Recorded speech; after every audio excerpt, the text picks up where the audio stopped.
search protected device SPD တွေကိုကောင်းမကောင်းဘယ်လို inspection လုပ်မလဲ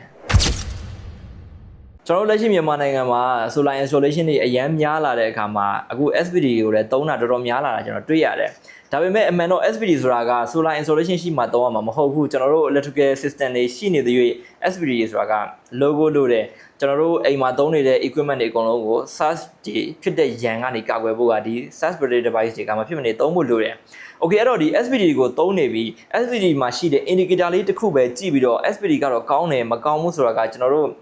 ဝေခွဲရခက်ပါတယ်။ဘာကြောင့်လဲဆိုတော့ကျွန်တော်တို့လက်ရှိအပြင်မှာလည်းအများကြီးတွေ့နေရတယ်။ search protector တွေရဲ့ indication လေးကတော့အစိမ့်လေးပြနေတယ်။ဒါပေမဲ့ဒီကောင်က contact ဖြစ်နေတာမျိုးတွေအများကြီးကြုံမှုကြမယ်ထင်ပါတယ်။အခုအများဆုံးအဖြစ်တော့ solar project တွေမှာဒီပြဿနာတွေကအများဆုံးဖြစ်လာတာ။ Okay အဲ့တော့ဒီ SPD တွေကို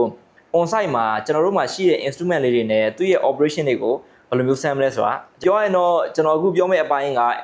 ဒီ search protected device တွေရဲ့တစ်ခုလုံးစာ VI cap ကြီးရဲ့ overall operation တွေကိုဆမ်းဖို့တော့မဟုတ်ပါဘူးကျွန်တော်တို့အနေနဲ့ကိုယ်မှရှိတဲ့ instrument လေးတွေနဲ့ on site မှာဘယ်လိုမျိုးလိုလွယ်ကူကူဆမ်းလို့ရမလဲဆိုတာကိုကျွန်တော်ပြောပြပေးသွားမှာဖြစ်ပါတယ် Okay ကျွန်တော်တို့ဆမ်းကြည့်အောင်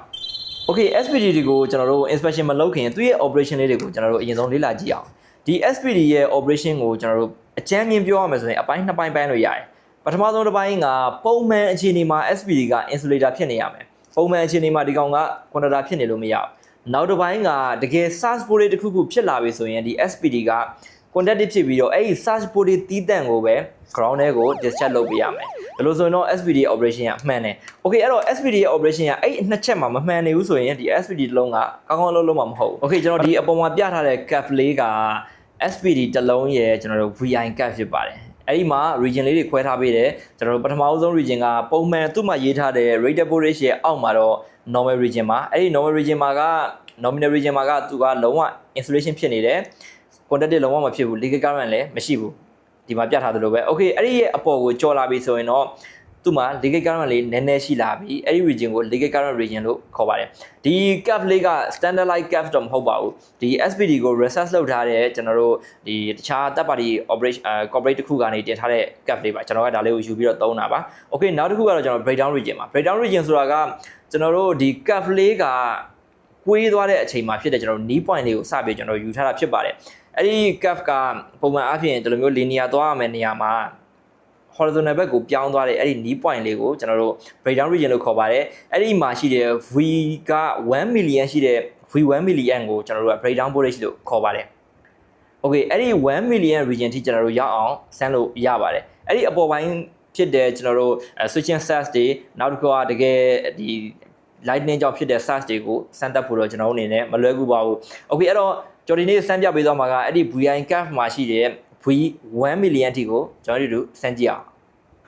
Okay ဒါကတော့ကျွန်တော်ဒီနေ့စမ်းမဲ့ SPD မျိုးစား2မျိုးပါပထမဆုံးတစ်မျိုးက TUMZN နာမသိဘူးဘယ်လိုတန်ထွက်လဲတော့မသိဘူးဒီ brand လေးရှိတယ်ဒီတစ်ခုကတော့ Omega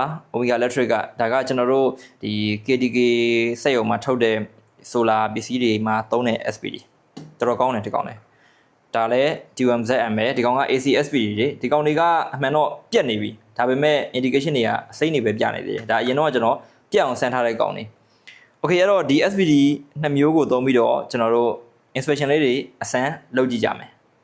SPD တစ်လုံးကိုဘယ်လိုစစ်မလဲလို့ကျွန်တော်တို့ online မှာပဲဖြစ်ဖြစ်ဘယ်နေရာမှာပဲဖြစ်ဖြစ်ကျွန်တော်တို့ရှာကြည့်လိုက်မယ်ဆိုရင်အရင်ဆုံး multimeter တစ်လုံးဒါမှမဟုတ် clamp meter တစ်လုံးနဲ့အရင်ဆုံးကျွန်တော်တို့စစ်ခိုင်းပါလိမ့်မယ်သူက continuity test လုပ်ခိုင်းတာပါဒါကလည်းမှားတော့မမှားပါဘူးတကယ်တော့လုပ်ကြည့်ဖို့လည်းလိုပါတယ် Okay အဲ့တော့ကျွန်တော်တို့စမ်းကြည့်အောင်ဒီ SPD နှလုံးကကောင်းတဲ့ SPD တွေပါ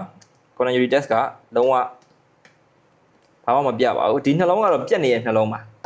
ပြက်နေတဲ့နှလုံးမှာဒီတစ်လုံးကိုစမ်းကြည့်တာတော့ဒီတစ်လုံးမှာ continuity ရှိနေပြီအဲ့တော့ဒီတစ်လုံးကလုံးဝကိုပြက်နေပါပြီဒါကနောက်တစ်လုံး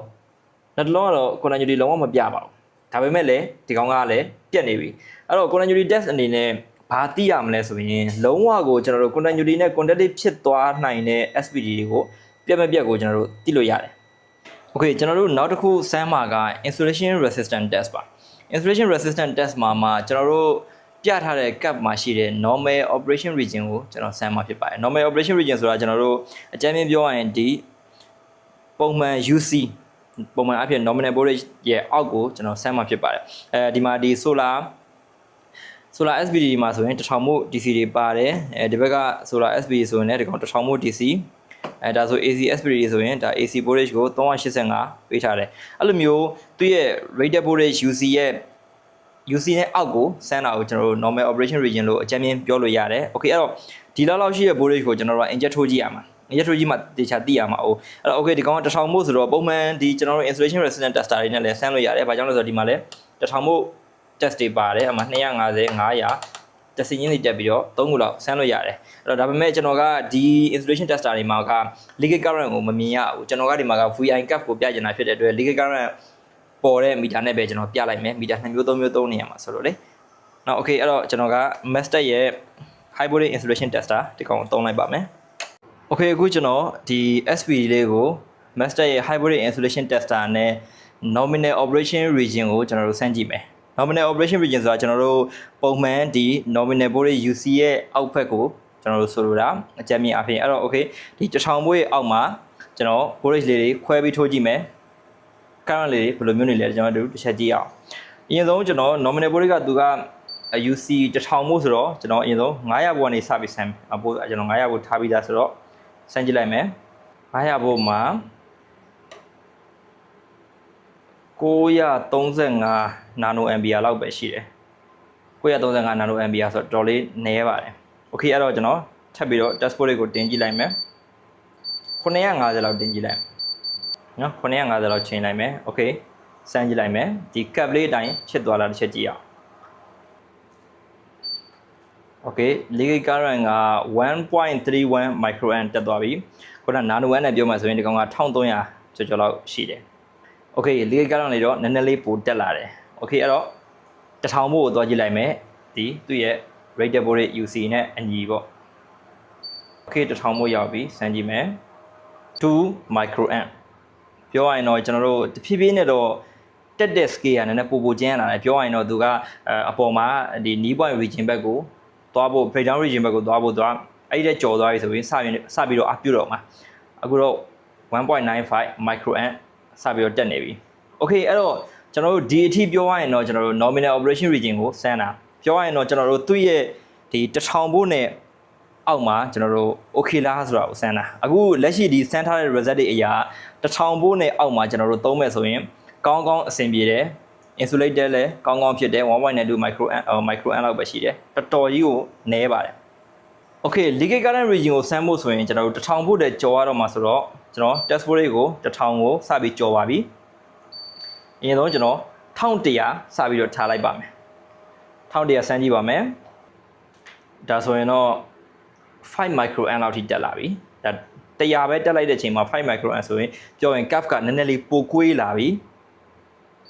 okay နောက်ထပ်1200နဲ့စမ်းကြည့်ပါမယ်1200ရောက်တဲ့အချိန်မှာ microamp က140ကျော်ထိတန်းတက်သွားတယ်နော်1200နဲ့140ကျော်ဆိုရင်တေချာတယ်ကျွန်တော်တို့ဒီကောင်က breakdown region ဘက်ကိုနည်းနည်းချင်းကူးလာပြီ okay အဲ့တော့1300နဲ့ဆက်ဆန်းကြည့်လိုက်မယ် okay 1300မှာကျွန်တော်တို့1300အထိမတက်တော့ဘူးသူက1280မှာရက်သွားတယ်ဘာကြောင့်လဲဆိုတော့ကျွန်တော်တို့ဒီ insulation tester က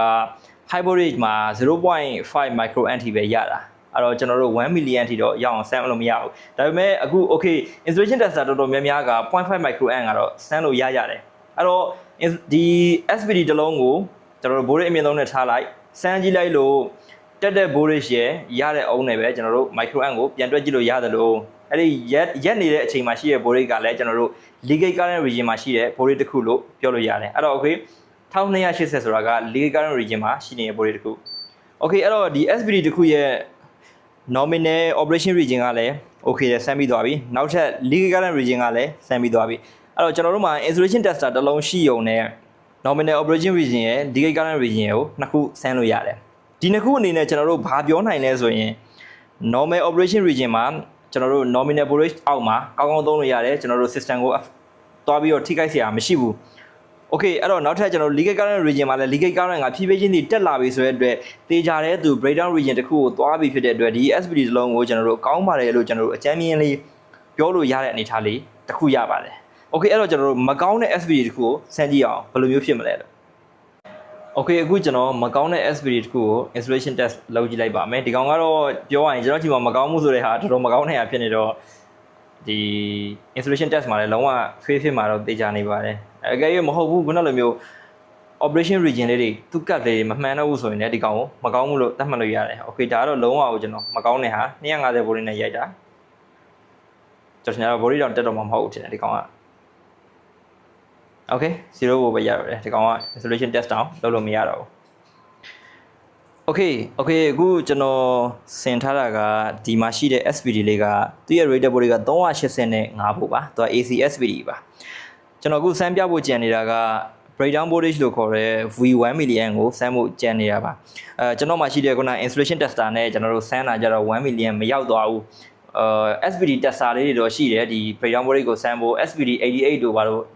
ဒီပုံနဲ့ဟာမျိုးလေးတွေအကောင့်လေးနဲ့စမ်းနေဆိုရင်တော့လွယ်တယ်လောလောဆယ်မရှိတော့ကျွန်တော်ရှိတာလေးနဲ့အရင်စမ်းပြမယ်ကျွန်တော်အဲ့ SPD 88လေးကျွန်တော်မှားထားတယ်မှားထားလို့ရတဲ့ခါကျရင်လည်းကျွန်တော်ဗီဒီယိုလေးတင်ပြီးတော့စမ်းပြပေးမယ်ကျွန်တော်တို့ on site မှာ SPD တွေကောင်းမကောင်းစမ်းလို့ပိုအဆင်ပြေတာပေါ့ဗျာ okay အဲ့တော့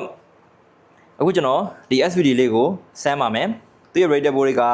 385 volt ပါကျွန်တော်တို့385 volt ရဲ့အောက် nominal region ကလည်းအရင်ကစမ်းပြပြီးသားဆိုတော့ကျွန်တော်ဒီမှာတင်ကြည့်လိုက်မယ်385အထိဒီဘက်က voltage ပြမယ်ဒီဘက်က ampere ပြမှာဖြစ်ပါတယ်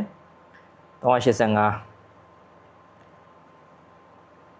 ကျွန်တော် regular တင်တာဆိုတော့ခုနကတော့အရင်တိတိကျတော့မရတော့ဘူး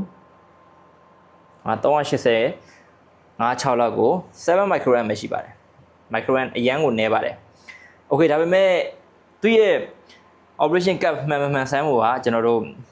legal current region ထိကိုရောက်အောင်တင်ရမှာပါ okay 11 microamp နဲ့ကျွန်တော်နည်းနည်းလေးထပ်တင်တာနဲ့10စီတင်တယ်လို့ကျွန်တော်တို့ milliamp နေရတက်တာပိုကျင်းလာရမယ်425 440 460ဒီကပ်ကနည်းနည်းတော့ဝေးသေးတယ်ရှင်။အိုး900ရောက်တော့180တန်းတက်သွားတယ်။အဲ့တော့ okay ကျွန်တော်ထင်တာ490ကနေပြီးတော့490နဲ့900ကြားမှာသူ့ရဲ့ကျွန်တော်တို့ legal current region ကပြီးသွားပြီ။တန်ပြီးတော့ဒီမှာတက်သွားပြီဆိုတော့ကျွန်တော်တို့ဒီကောင်ကအပေါ်ကဒီ knee point ညာလေးကိုရောက်သွားပြီ။ okay အဲ့တော့ကျွန်တော်တို့ V1 milliamp တိုင်းမှာဆိုတော့ okay ကျွန်တော်တို့ဒီမှာ1 milliamp ရောက်အောင်လို့ voltage ကိုတင်ကြည့်လိုက်မယ်။အော်များသွားပြီဒါ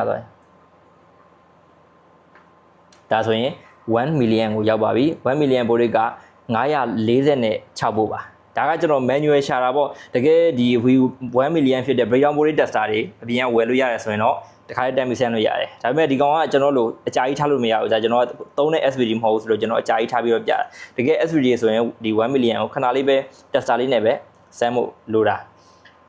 okay ကျွန်တော်စမ်းပြသွားတာလေးတွေကိုကျွန်တော်အနှစ်ချုပ်ပြောရမယ်ဆိုရင်ကျွန်တော်တို့မှာ multimeter လေးတစ်လုံးရှိမယ်ဆိုရင်ဒီ SPD ရဲ့ short circuit ဖြစ်နေပြီလားမဖြစ်သေးဘူးလားဆိုတာကိုအဲ့ဒီ state လောက်ထိပဲဆန်းလို့ရပါတယ်နောက်တစ်ခုကကျွန်တော်တို့အခုလက်ရှိသုံးနေတဲ့ solar system တွေအထိကျွန်တော်တို့1000 volt installation tester လေးတစ်လုံးလောက်ရှိမယ်ဆိုရင်1000 volt UC ရှိတဲ့ SPD တွေကိုကျွန်တော်တို့ nominal operation range မှာရှိတဲ့ကျွန်တော်တို့ voltage တွေကိုကောင်းမကောင်းဆန်းလို့ရတယ်ဒါဘာအားသက်ချက်ရှိမလဲဆိုရင်ဒီကောင်ကကျွန်တော်တို့နည်းနည်းSPD က degrade ဖြစ်လာပြီးတော့ nominal operation voltage လောက်တောင်ကောင်းကောင်းအလုံးမလုံးနိုင်တော့ဘူးလားဆိုတဲ့အနေထားလောက်ထိကိုဆန်းလို့ရပါတယ် okay နောက်တစ်ခုကကျွန်တော်တို့2500 volt installation tester တို့9000 volt installation tester တို့ရှိတယ်ဆိုရင်ကျွန်တော်တို့ legal current region ထိကိုဆန်းလို့ရပါတယ် legal current region ဆိုတာကကျွန်တော်တို့ breakdown point ကိုမရောက်သေးတဲ့အချိန်မှာကျွန်တော်တို့ပုံမှန်အားဖြင့်ဒီ installation tester တွေက 0.5 milliamp လောက်ထိကိုဆန်းလို့ရတာဆိုတော့ကျွန်တော်တို့ legal current region မှာရှိတဲ့ cap လေးနည်းနည်းလေးခုံသွားတဲ့အနေထားကိုကြည့်ပြီးတော့ဒီ SPD လေးကတော့ကောင်းကောင်းအလုံးလုံးနိုင်လောက်တယ်ဆိုတာလောက်ထိတော့ဆန်းလို့ရပါတယ် okay နောက်တစ်ခုက breakdown region မှာ breakdown region ဒီဆန်းဖို့ဆိုတာကတော့ကျွန်တော်တို့ဒီ SPD တွေရဲ့ breakdown voltage test တည်တက်ဆန်းတဲ့ test kit လေးတွေရှိပါတယ်ဥပမာ SPD 88လိုမျိုးဒီလိုမျိုး test kit လေးတွေရှိရဆိုရင်တော့တခါလဲဆန်းလို့လွယ်ပါတယ်ကျွန်တော်ကတော့ကျွန်တော်မှအဲ့ test kit လေးမရောက်သေးတော့ကျွန်တော်မှရှိရ manual setup နဲ့ပဲကျွန်တော်စမ်းပြတာတကယ်လို့ဒီဒါမျိုးလေးတွေနောက်ပိုင်းဈေးကွက်ထဲမှာရှိလာတယ်ဆိုရင်တော့ဒီ breakdown region ထိကိုစမ်းလို့ရမှာဖြစ်ပါတယ်ကျွန်တော်တို့ high voltage ဒီကျွန်တော်တို့ set arrestor တွေမှာတော့ကျွန်တော်တို့ DC high volt တင်ပြီးတော့1 milliamp မရောက်မချင်း DC high voltage တင်လိုက်တယ်ပြီးရင်1 milliamp ရောက်တဲ့ voltage ကိုမှတ်ပြီးတော့ကျွန်တော်တို့ကဒါက V1 milliamp အနေနဲ့မှတ်ပြီးတော့စမ်းတာမျိုးတွေလောက်ကြပါတယ်ဒါကကျွန်တော်ရိုးရိုး voltage အိမ်သုံးဆိုတော့ voltage ကအရင်နဲတော့လေဒီ high voltage နဲ့လည်းမရကိုလိုကနဲ့ကြားလေးဖြစ်နေတော့အဲ့ဒီ SPD breakdown voltage tester လေးတွေကပို့ပြီးတော့အဆင်ပြေတယ်okay အဲ့ဒီရဲ့အပေါ်မှာရှိတယ်ကျွန်တော်တို့တခြား region တွေဖြစ်တဲ့ဒီ switching SAS တွေနောက်ပြီးတော့တကယ် lightning SAS တွေကိုတော့ကျွန်တော်တို့ lab မှာပဲသွားပြီးတော့ဆန်းလို့ရမှာပါokay ကျွန်တော်ဒီနေ့ပြောပြပေးသွားတာကတော့ဒီ self rotated device လေးတွေကို on site မှာကျွန်တော်တို့ ဘယ်လိုမျိုးစမ်းသပ်လို့ရလဲဆိုတာလေးတွေရဲ့ access protected device တွေရဲ့ operation လေးတွေကိုပါကျွန်တော်တို့နားလည်တော့မယ်လို့ယုံကြည်ပါတယ် okay အဲ့တော့ကျွန်တော်တို့အတူတူနောက်ဗီဒီယိုကြမှာပြန်တွေ့ပါမယ်